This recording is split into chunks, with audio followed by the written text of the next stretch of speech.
The handcuffs closed around her wrists with a cold, mechanical click, the sound echoing longer than it should have in that quiet marble lobby.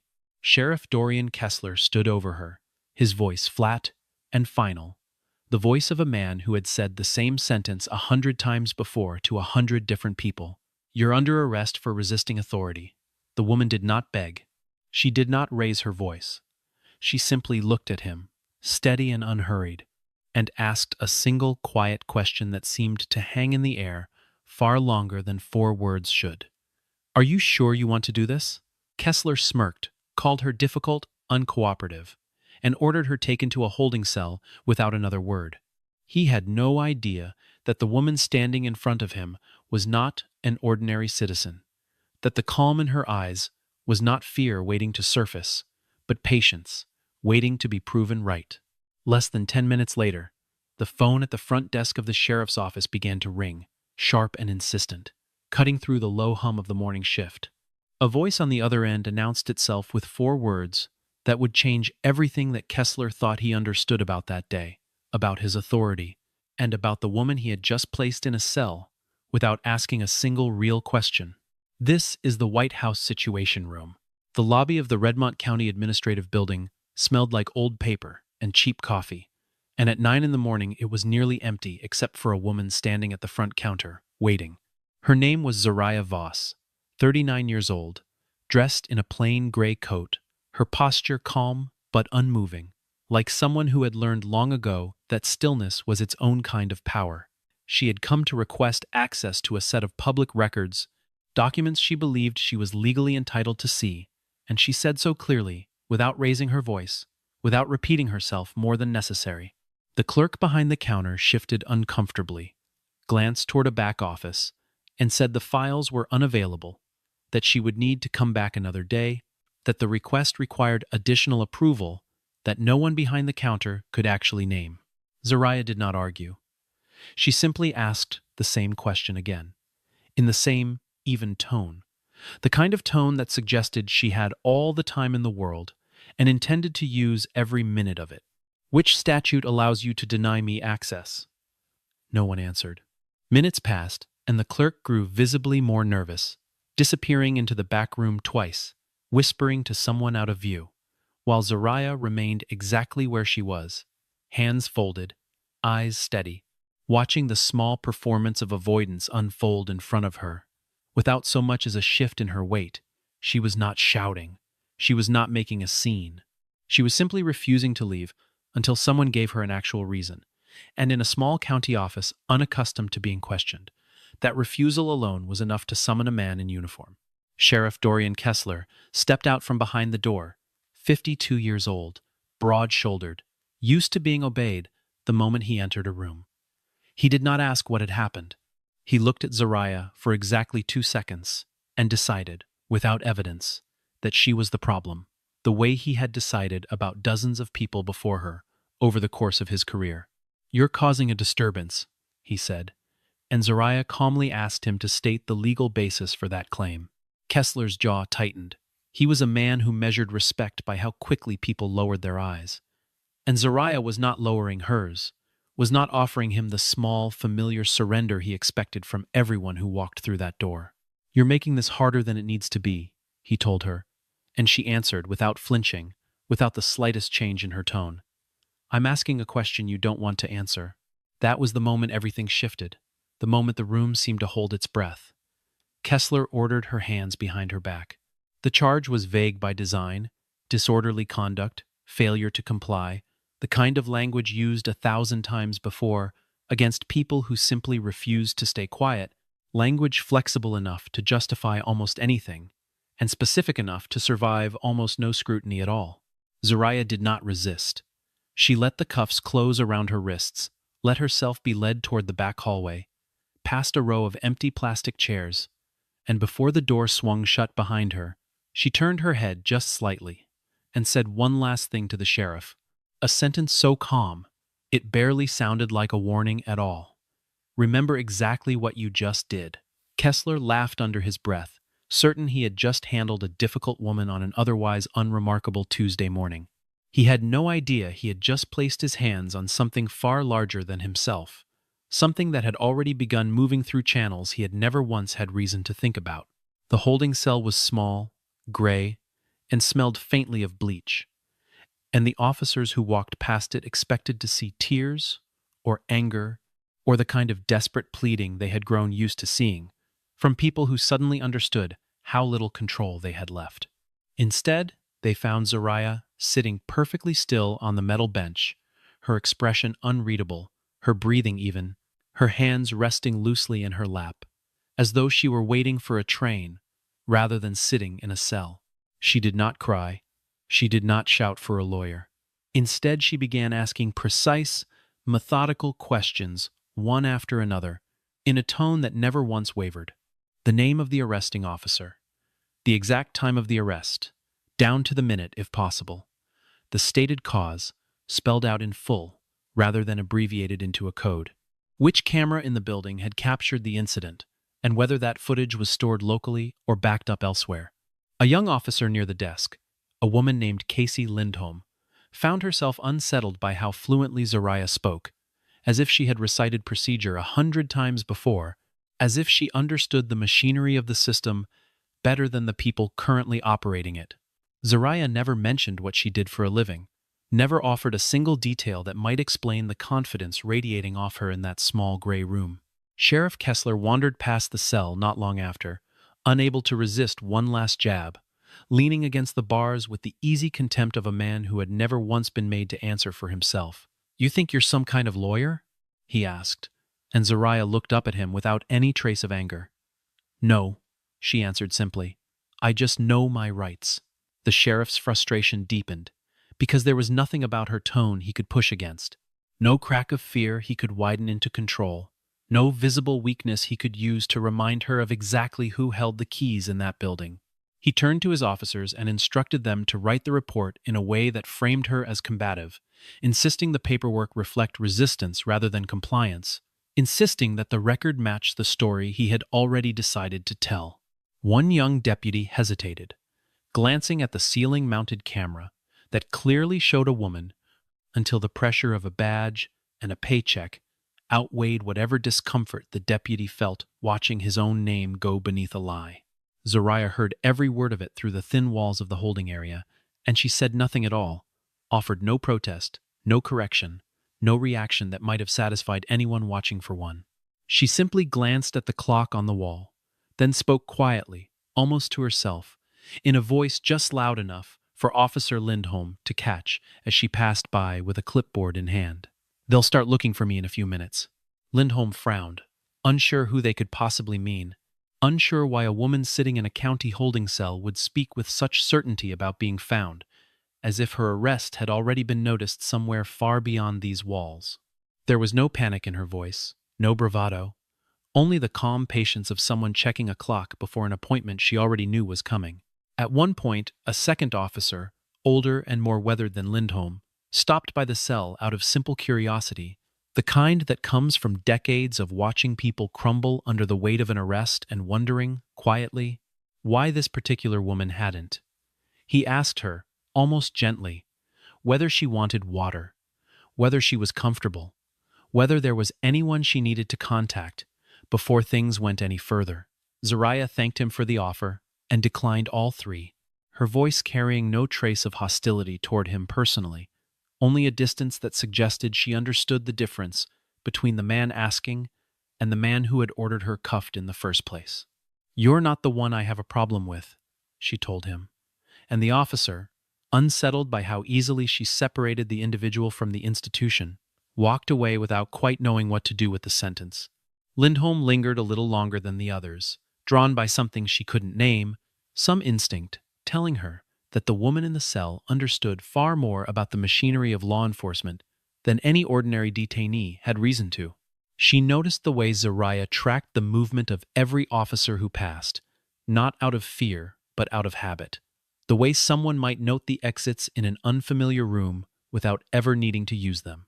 When Lindholm finally asked, hesitantly, whether Zariah had done this before, meaning the arrest, meaning the questions, meaning all of it, Zariah only offered a small, unreadable smile and said nothing further, leaving the younger officer with more questions than she had walked in with. Then, somewhere down the hallway, a phone began to ring, sharp and insistent against the quiet of the station, and something in the sound made even the seasoned officers pause mid-motion, as though some instinct older than procedure told them this call was different from every other call that had ever come through that line. The front desk phone rang 3 times before the dispatcher on duty, a young man named Peter Ashworth, finally picked it up, expecting a routine call about a fender bender or a noise complaint on the far side of the county. Instead, a composed, unfamiliar voice asked a single, pointed question. "Is Sheriff Dorian Kessler available?" Ashworth said he would check, and the voice on the other end offered no name of its own, only 4 words that made his stomach tighten in a way he could not fully explain even later, when he tried to describe it to the others. "This is the White House Situation Room." He set the receiver down, slowly, as though it might shatter, and walked stiffly toward the sheriff's office, his face pale enough that 2 other deputies immediately stopped what they were doing to watch him go, sensing that something had shifted in the building's atmosphere, without knowing exactly what. Kessler took the call with visible irritation, certain it was some kind of prank orchestrated by a bored deputy or a disgruntled resident with too much time on his hands and too little respect for the badge. The voice on the line, however, was measured, unhurried, and entirely without humor, the kind of voice that did not need to raise itself to be taken seriously. "Release the woman currently in custody," it said, immediately. Kessler laughed, half out of disbelief, half out of instinct, and asked who exactly he thought he was speaking to, his tone still carrying the reflexive authority of a man used to being the one asking questions rather than answering them. The voice did not raise in volume or urgency. It simply continued, reciting details with unsettling precision. The full name, Zariah Voss, the exact time of arrest down to the minute, the address of the building, even the internal case number attached to her file, a number Kessler himself had barely glanced at before signing off on the arrest. The blood drained slowly from Kessler's face as the voice kept speaking, each detail landing like a small, precise blow, dismantling piece by piece the certainty he had walked into that morning with. "Who is she?" he finally asked, his voice smaller now, and the answer came back flat and absolute. "That is not information you are authorized to know." Kessler tried to reassert some version of control, reminding the caller that he was the sheriff of this county, that this was his jurisdiction, that no one simply called his office and issued orders without explanation, without context, without so much as a name attached to the demand. The voice on the other end did not argue with him. It simply stated a single fact that rearranged everything he thought he understood about the last hour of his life, a fact so quiet and so devastating that he would remember the exact cadence of it for years afterward. "And you just arrested a woman actively engaged in a federally classified assignment." Kessler lowered the phone from his ear slowly, his hand trembling slightly, though he would never admit that later to anyone who asked him about it. He turned, almost involuntarily, toward the hallway leading to the holding cells, his eyes finding Zariah through the narrow window in the door, still sitting exactly where he had left her, spine straight, hands folded in her lap, utterly unbothered by the chaos rippling through the building around her. And then, as their eyes met across the distance, the corner of her mouth lifted, just slightly, into the faintest, most knowing smile he had ever seen. It was not triumph. It was not mockery. It was the quiet expression of someone who had simply been waiting for the truth to catch up to the room, the way it always eventually did. What Sheriff Kessler did not know, could not have known, standing frozen in that hallway with the phone still warm in his hand, was exactly who Zariah Voss really was. She held a senior position within a specialized federal agency, one tasked with quietly assessing vulnerabilities across the country's public institutions, from infrastructure to local governance, to the systems ordinary citizens relied on every single day without ever thinking twice about them. Her work demanded absolute discretion, the kind that left no trace, no headline, no public record that might tip off the very people her assessments were designed to observe. She never traveled with an escort, never wore a uniform, never carried a business card that revealed her rank or her reach, because the entire value of her role depended on no one recognizing her at all, on her being able to walk into any building in the country and simply become part of the background. The documents she had requested that morning were not incidental. They were tied directly to an active federal review, one already examining irregularities in how local authority had been exercised across several jurisdictions, including this one, a review that had been quietly underway for months before she ever set foot inside that lobby. Kessler had no knowledge of any of it, no reason to suspect that the woman standing at his counter carried more institutional weight than his entire department combined. He had seen only a woman without a badge, without an escort, without the trembling deference he expected from ordinary citizens, and he had filled in the blanks with his own assumptions, the same assumptions that had shaped how he treated people for 20 years without a single meaningful correction. There was a deeper layer beneath even that, one that would only become clear much later. Zariah had not simply come to inspect paperwork. She had come to watch how the sheriff treated someone who appeared to have no power at all, someone who could be dismissed, delayed, and detained without any real consequence, at least in theory. She was not only investigating a set of files, she was quietly evaluating the entire system that surrounded them, the habits and reflexes of the people entrusted to enforce the law, the small, casual cruelties that accumulated over years until they became invisible to everyone except the people on the receiving end of them.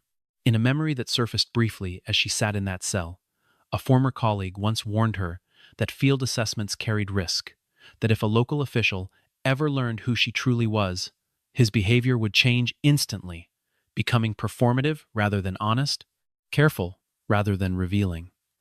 Zariah had answered him without hesitation, in the same calm, unshakable tone she carried everywhere she went. "And that's exactly why he isn't allowed to know," she had said. It was a principle she had built her entire career around, the understanding that the truest measure of a person's character emerged only when they believed no consequence was watching them, when they thought the room was empty of anyone who mattered. Back in the present, Sheriff Kessler stood in the narrow hallway outside the holding cells, his mind racing through the implications of what he had just done, replaying the last hour again and again, searching for a version of events where he had somehow been right. If Zariah's assignment was as sensitive as the caller suggested, then his arrest had not simply embarrassed him personally, it had potentially compromised an operation far beyond his understanding or his authority, an operation that stretched well past the borders of Redmont County. He turned back toward his office, intending to somehow undo the last hour, and found his computer screen already glowing with a new message, delivered through a secure federal channel he barely recognized, one his department had never once had reason to use. The subject line alone was enough to make his hands go cold. Federal Review. Immediate action required. Kessler read the subject line 3 times before he made himself open the message, and by the time he finished reading it, his pride had already begun curdling into fear, a fear he had no framework for managing, because nothing in his career had prepared him for a moment like this one. His first instinct was not honesty but concealment, the same instinct that had carried him through 20 years of unquestioned authority in Redmont County, an instinct that had never once failed him before today. He called 2 of his most loyal deputies into his office and instructed them, quietly but firmly, to delete a handful of informal notes taken earlier that morning, notes that documented his exact words during the arrest, words he now understood could be used against him. One deputy, a younger officer named Marcus Webb, hesitated at the doorway, uneasy in a way he had never felt following an order before, a discomfort that seemed to rise from somewhere deeper than simple reluctance. "Sir, I don't think we should be touching anything right now," Webb said carefully, and Kessler's expression hardened instantly, the old authority rising to the surface like a reflex he could not stop even now. "I'm the one who signs your paychecks," Kessler snapped, expecting the words to work the way they always had, the way they had worked for 2 decades on every deputy who ever passed through that department. But for the first time in his career, they didn't land the way he intended. Webb did not move to comply. Instead, he quietly stepped back, pulled out his own device, and made a decision that would matter far more than he understood in that moment, saving a complete backup of the building's security footage before anyone could think to erase it, quietly copying the files to a drive he kept in his own pocket rather than the department's shared system. Meanwhile, Zariah remained in her cell, unmoved by the tension rippling through the station around her, seemingly indifferent to the panic spreading through the offices just beyond her line of sight. She did not ask for a lawyer. She did not request a phone call to anyone outside. Her silence unsettled Kessler more than any protest could have, because it suggested a confidence that did not need external validation, a stillness that came from already knowing exactly how this would end. Unable to bear the waiting any longer, Kessler walked to the cell himself, his tone noticeably softer than before, an awkward, unfamiliar attempt at conciliation that sat badly on a man who had spent his entire career giving orders rather than asking for understanding. "Maybe there's been some kind of misunderstanding here," he offered, and Zariah looked up at him without any trace of anger, without the satisfaction he half expected to see in her expression. "No," she said simply. "You were very clear." Kessler tried again, insisting he could still fix things, that this could all be resolved quietly if they simply worked together, if she was willing to let this go the way most people did. Zariah's response was measured, almost gentle, but it cut through his excuses completely, leaving him with nowhere left to stand. "You're trying to manage the consequences," she said, "not the cause." Then she made a single, specific request, one that would prove far more damaging to him than he could have anticipated in that moment. She asked to see the official arrest report, the one Kessler himself had signed off on less than an hour earlier, and reluctantly, with no legal ground to refuse her, he handed it over, his hand hesitating for just a second before releasing the pages. Zariah read the document slowly, her eyes tracing each line with the same methodical patience she had shown from the very beginning of the encounter, her expression giving away nothing until she reached a certain point on the page. Halfway down, her gaze stopped. Something in the wording did not match what she remembered saying, what she remembered doing, what the room full of witnesses and cameras would have recorded only an hour before. She lifted her eyes from the paper and looked directly at Kessler, her voice quiet, deliberate, and utterly without malice, which somehow made it worse than if she had shouted. "Sheriff," she said, "who told you to change this line?" Kessler denied it immediately, his voice rising just slightly, insisting the report reflected exactly what had happened, that nothing had been altered, that she was mistaken about a document he had personally reviewed. But Officer Marcus Webb, standing quietly nearby, had already anticipated this exact moment, and he produced the earlier draft he had discreetly saved before Kessler's revisions were made, sliding the printed page across the desk without a word. The two versions were placed side by side for everyone in the room to see, and the difference between them was impossible to explain away, impossible to reframe as simple clarification or clerical correction. The original draft stated plainly that Zariah had not resisted at any point during the arrest, that she had complied fully with every instruction given to her. The revised version, the one bearing Kessler's signature, claimed she had physically resisted the arresting officers, a claim contradicted by both the footage and the deputies who had actually been present in the room that morning. It was no longer a matter of poor judgment or an overzealous arrest.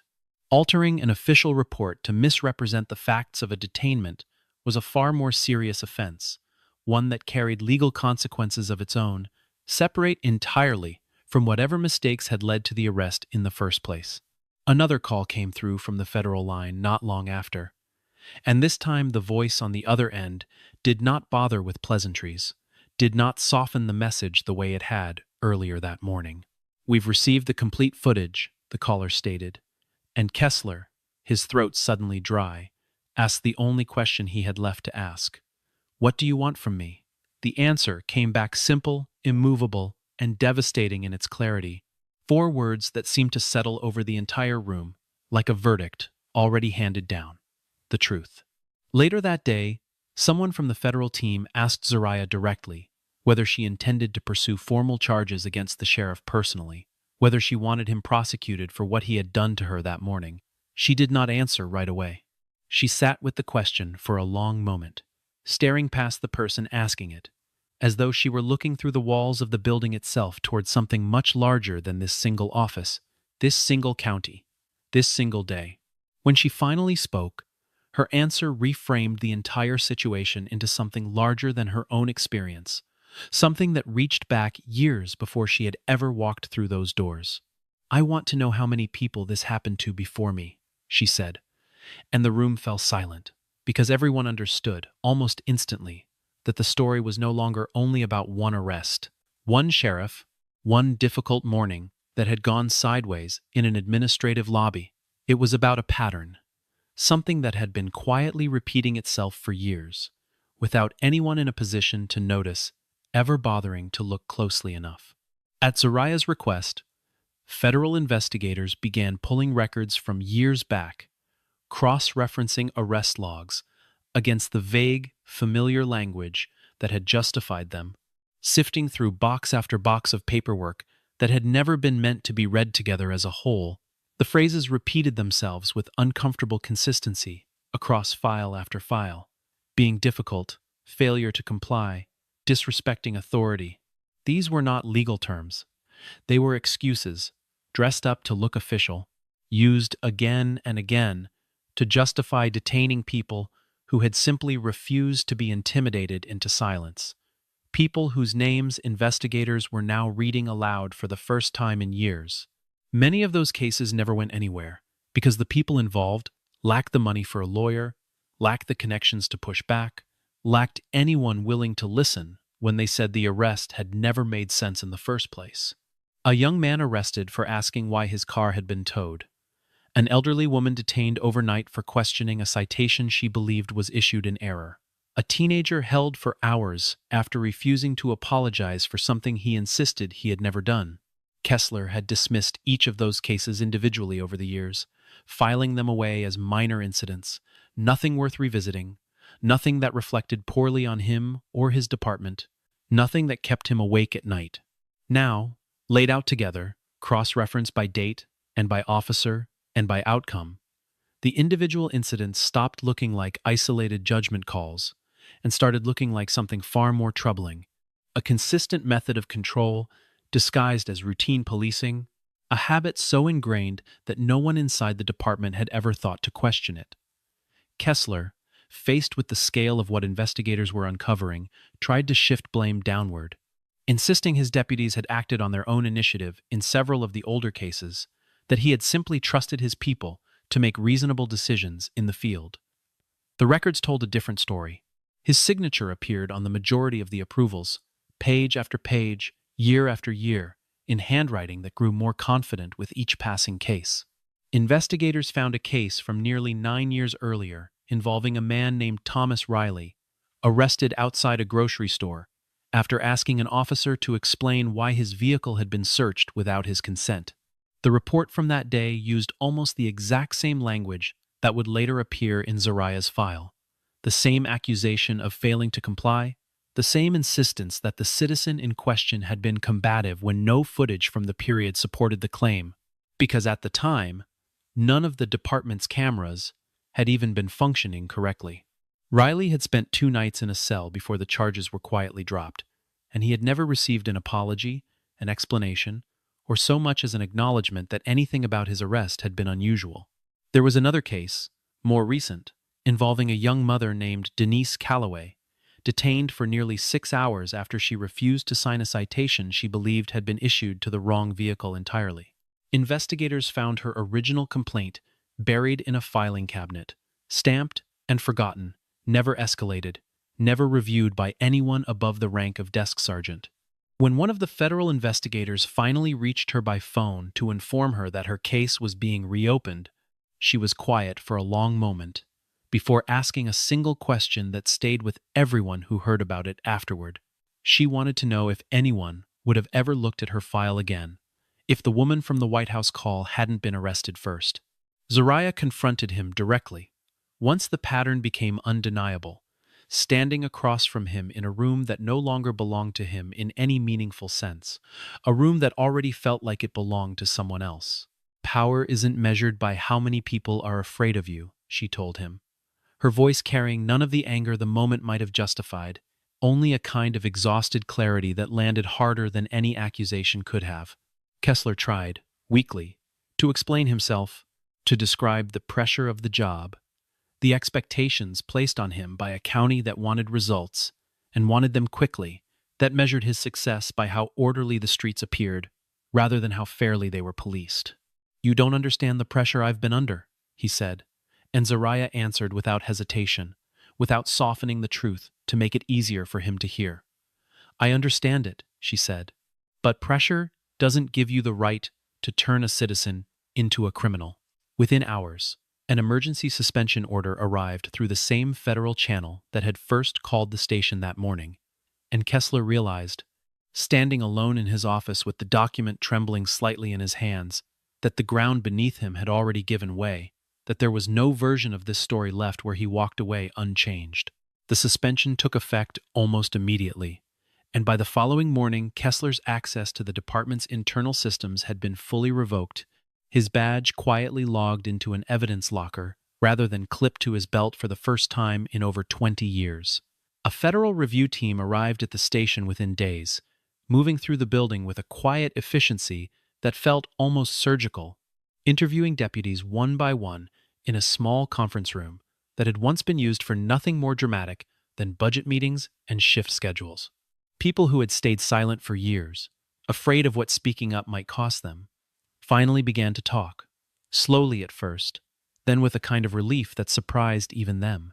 One officer admitted, quietly and with visible discomfort, that he had been pressured on more than one occasion to adjust wording in reports to make an arrest look more justified than it actually was, that he had told himself it was a small thing each time, easier to swallow than to fight. Another deputy came forward with internal emails, ordinary in appearance but damning in content, that showed a pattern of instructions passed down from Kessler over the years, emails suggesting which kinds of citizens were worth extra scrutiny and which complaints could simply be ignored without consequence. Piece by piece, what had started as a single questionable arrest in a small county office expanded into something far larger, a formal investigation into how authority had been wielded across an entire department for the better part of a decade. Before Kessler left the building for what would be the final time as sheriff, he asked to speak with Zariah privately, and she agreed, more out of a sense of closure than any obligation she owed him. He looked older somehow, standing there without the uniform's easy authority, without the certainty that had defined every interaction she'd witnessed from him just days earlier. "Why didn't you just tell me who you were from the beginning?" he asked. And there was something almost plaintive in the question, as though the answer might somehow make the last few days easier to bear, might offer him some small piece of absolution. "If I had told you," Zariah said, "you would have treated me differently." Kessler said nothing, because there was nothing to say, because they both already understood the truth in that sentence far better than he wanted to admit, even to himself. Zariah continued, her voice quiet but unyielding, carrying none of the satisfaction he might have expected from someone standing where she now stood. "I needed to know how you treat someone who doesn't have any power at all." In that moment, Kessler finally understood the full weight of his own failure, not simply that he had broken a rule or misused an arrest, but that somewhere along the way he had stopped seeing the people in front of him as people at all, seeing instead only obstacles, only inconveniences, only a woman who refused to make his morning easier by staying quiet. The formal investigation into Redmont County concluded several weeks later, and its findings became the opening chapter of a much larger reform effort, one that reached well beyond the borders of a single small office and into county departments that had never once expected to be examined so closely. Zariah's case, once buried under vague language and quietly signed paperwork, became the clearest example of exactly what needed to change, and investigators cited it directly as they rewrote procedures for how arrests were documented, reviewed, and justified going forward. Every arrest would now require a specific, written, legal basis, not a vague phrase borrowed from a template designed to explain away almost anything. Body camera footage would be mandatory, reviewed regularly, and retained rather than conveniently overlooked or quietly deleted after a few months.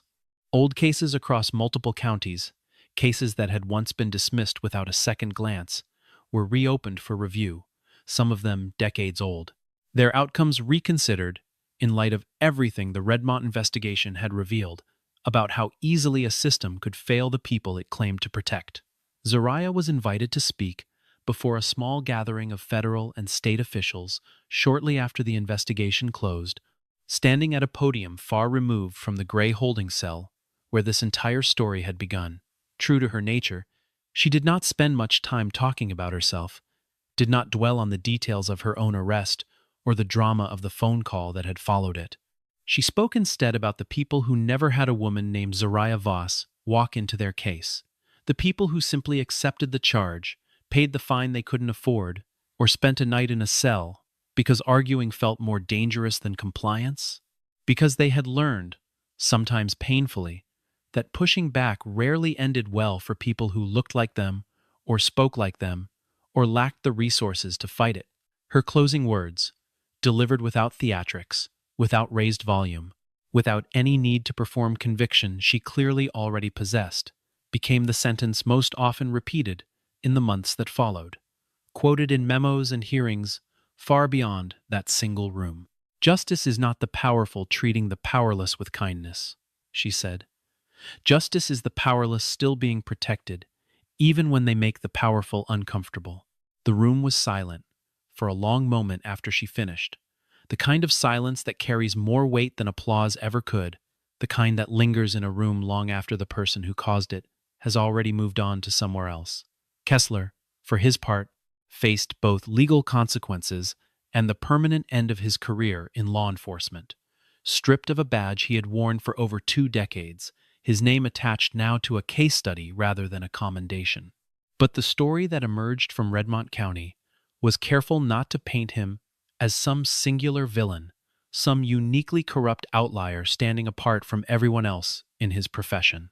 He became instead a symbol, an example of what happens when power is allowed to operate for too long without anyone watching closely enough to hold it accountable, a warning built not from cruelty but from carelessness, allowed to calcify into habit over the course of 20 unquestioned years.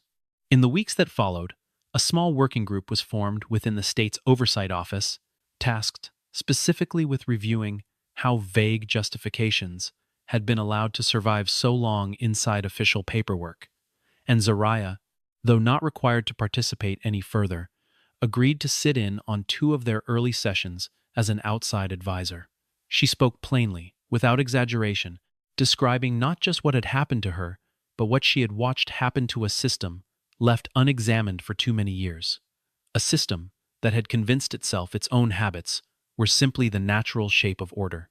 One official asked her, near the end of the second session, what a department could do differently starting on its very first day of reform, expecting perhaps a complicated answer full of policy language. Zariah's answer was simpler than anyone in the room expected. "Write down the real reason," she said, "not the reason that sounds safest to write." It was a small sentence, but it reframed the entire conversation, because everyone in that room understood, in one way or another, how much easier it had always been to reach for a familiar phrase than to sit with an uncomfortable truth and put it plainly on paper. The recommendation eventually became one of the working group's core requirements, printed at the top of every new incident report template distributed statewide in the months that followed. Not long after the hearing concluded, Zariah's phone rang again, the tone different from an ordinary call, and she recognized it immediately for what it was. Another assignment, another town somewhere else on the map, another system waiting, unknowingly, for someone to walk through its doors and ask a single, uncomfortable question that no one wanted to answer. Zariah left Redmont quietly, without any procession of vehicles, without cameras or announcements marking her departure, exactly the way she had arrived weeks earlier. She returned, at least outwardly, to the same unremarkable presence she had carried into that county office, a woman in a plain coat, easy to overlook in a crowded hallway, easy to underestimate by anyone who judged worth by volume rather than substance. But everyone who had witnessed what happened in that building understood something now that they hadn't before, that her calm had never once been weakness, that stillness could hold more authority than any raised voice ever could, and that the quietest person in a room was sometimes the one holding all the power within it. Kessler sat alone in what remained of his office in the days before it was formally reassigned to someone else, watching the security footage from that first morning play back on a small monitor, his own voice sounding strange and unfamiliar to him now, almost like a stranger's. "You're making this harder than it needs to be," the recording said, and he sat with the words for a long time, understanding fully, perhaps for the first time, that the sentence had stopped being an accusation against her and had quietly become evidence against himself. It played on a loop somewhere in his mind, long after the monitor went dark, long after the office had been cleared of everything that had once made it his. Outside the building, as Zariah walked toward a car waiting at the curb, a colleague who had joined her for the final debrief asked whether she believed any of this would actually change anything meaningful, whether one investigation in one small county could really matter in the larger scheme of things. She considered the question carefully before answering, unwilling to offer empty reassurance simply because it might sound satisfying to hear. "Not immediately," she said, "but maybe next time. Someone will remember they didn't have to stay silent." It wasn't a promise of sweeping transformation. It was something smaller and somehow sturdier, a quiet belief that one moment of refusal could ripple outward into somewhere she would never personally witness, into a hallway or a lobby she would never stand in herself. She reached the car and stepped inside, and as the door closed behind her, her phone buzzed once against her palm. A new message appeared on the screen, brief and unadorned, the kind of message that carried no explanation because none was needed. "Next review location confirmed." Zariah looked at it for a moment, her expression unreadable in the low evening light, then turned the screen dark and set the phone in her lap, the same way she had set it there 100 times before, and would set it there 100 times again. The car pulled away from the curb, and Redmont County disappeared slowly behind her. Another chapter closed, another quiet, unfinished story left behind for someone else to carry forward. Not every battle begins with raised voices or drawn weapons. Sometimes it begins with a single, calm woman asking a simple question no one wants to answer. "I just want to know what my rights are." And somewhere, a system built on unquestioned authority learns, far too late, that the person they tried to silence was the very person sent to hold them accountable, the very person whose stillness had been the loudest warning of all. If only anyone had known to listen for it.